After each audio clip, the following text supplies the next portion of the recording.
ওই দেখো বসে বসে প্রেম মারাচ্ছে। অবস্থা দেখো। কিরে, কি হয়েছে তোর? মন খারাপ কেন? তোরে বাস দেবো এই জন্য মন খারাপ। আচ্ছা রাখো তো, আমি তোমার একটু পরে ফোন দিচ্ছি। কি হয়েছে তোর?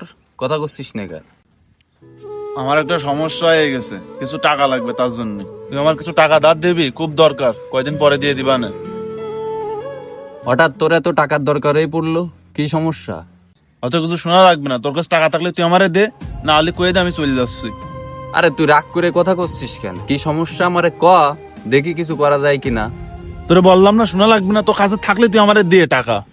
আচ্ছা ঠিক আছে, কত টাকা লাগবে? তোর কাছে যে কয় টাকা আছে ওই কয় টাকাই দে আপাতত। কাছে তো বেশি টাকা নেই, এই কয়টা টাকায় আছে, নিয়ে যা, ধর। ধন্যবাদ বন্ধু, তাহলে তুই বয়, আমি চলে যাচ্ছি। কিরে কোন যাচ্ছিস? দাঁড়া, কিছু কথা আছে, শুনে যা। কি কথা আবার, তাড়াতাড়ি বল।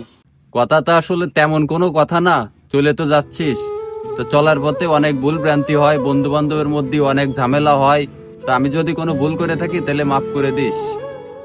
হঠাৎ তুই এই কথা করছিস কেন?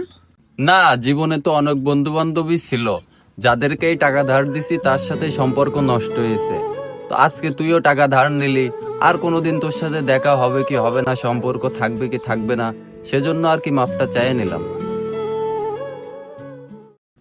আচ্ছা ঠিক আছে, তোর না জরুরি কাজ আছে, তুই তাহলে যা, আর পারলে আমারে ক্ষমা করে দিস, ঠিক আছে? আজকালকার বন্ধুত্বটাই এমন, টাকা ধার নেওয়ার সময় কত অজুহাত, আর টাকা ফেরত চাইলে বন্ধুত্ব শেষ। এরা আসলে বন্ধু শব্দের মানেই বোঝে না। ভিডিওটি ভালো লাগলে শেয়ার করে দিবেন।